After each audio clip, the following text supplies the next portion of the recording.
We're taking a trip around the globe with beef today, and our guide is registered dietitian Carol Harrison. And this is a Filipino dish that you have in your family. That's right. I'm married into a Filipino family, and this beef caldereta is a classic Filipino-inspired dish that we'll often serve at family get-togethers. Okay, and besides the beef, it's got so many vegetables in it. It does. It's very veggie forward. So here's all the ingredients that you would need to buy. It's basically, Annette, a hearty tomato stew that's got fork tender beef and, like you said, lots of vegetables. And folks can get the recipe at thinkbeef.ca. And they've also actually got more globally inspired recipes there as well. So this Filipino one and much more. Okay. So normally you cook yours in a crock pot, but it's kind of hard to show on television. True. So we're going to put it in this glass bowl. Yes. But this would be how you would layer it for a crock pot. There is a stovetop version as well. There's a stovetop version. Again, yeah, they can get that recipe at thinkbeef.ca for the stovetop version. Yeah, absolutely. So this is very simple, and what I love about it, because it's so simple, is it's an opportunity for us all to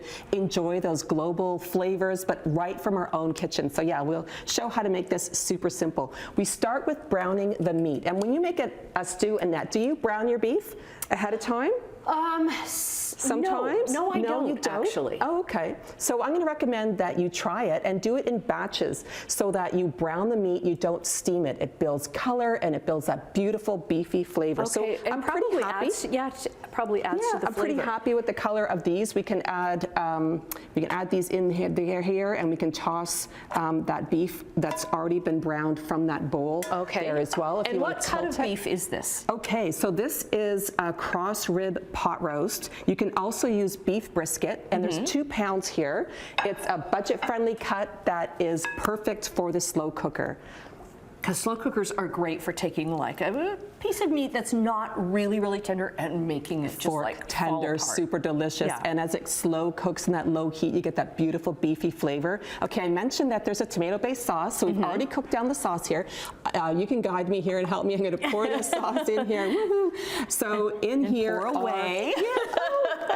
A lot of tomatoes, onions, garlic, broth, and some soy sauce and tomato sauce as well. So that cooks down on the stove. I'm going to say like maybe about 20 minutes. Doesn't take too long, but as this cooks in the slow cooker, the flavors are going to meld together and it's going to be absolutely delicious. So and I'm not going to stir it up because in the slow cooker, you don't need to. You don't need to, no. So it's just, again, to show like what goes in when. Yeah. Okay, so next up, if you want to grab the carrots, so 2 carrots. There's actually 4 potatoes here. So like you said, lots and lots of veggies in there, those beautiful root veggies.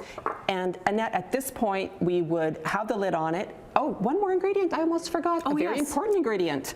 This is a canned liver spread, and people might not be familiar with it, but it is used in Filipino cooking. It adds creaminess and a lot of flavor. And what's the name of it? Can I just use this one? Yeah, canned liver spread. So I mean, you can buy any brand that you like, but and what would you do in the slow cooker? Like just kind of like spread it over there? You don't. You know what? You probably wouldn't even need to do that because everything will just like meld down. But you could give it. Yeah, you could combine it and give it a little bit of a stir. That's going to just, again, like I said, add some creaminess. If you can't find it at your grocery store, it's in most well-stocked grocery stores. Liver pate, creamy liver pate, you are good. So this now will cook down for 4 to 6 hours on high, right? Set it and forget it, which is so great with the slow cooker. And then once the meat is fork tender, so you want to test that, then we go in with our 4 bell peppers. So again, more vegetables. Can I add that in now, or do you want to wait? Yeah, you could throw those in now, sure. And so what about the salt and the pepper? seasoning? That would go in last. That you would, you would just season to taste. So we'll assume that this is all cooked down. It's all cooked down. It's going to only for about 15 minutes because we do want those peppers to keep their color, their flavor, and their texture. So, and that's again what the dish is going to look like when it's all done. So it's funny because I was wondering because I don't do that with my peppers when I put them in. Now I'm going to do that. Yes, wait so that they hold that nice texture. You know, Annette, I made this not too long ago for my nieces, and it was so cute. She said, the only way I eat peppers is when you make it in beef caldereta.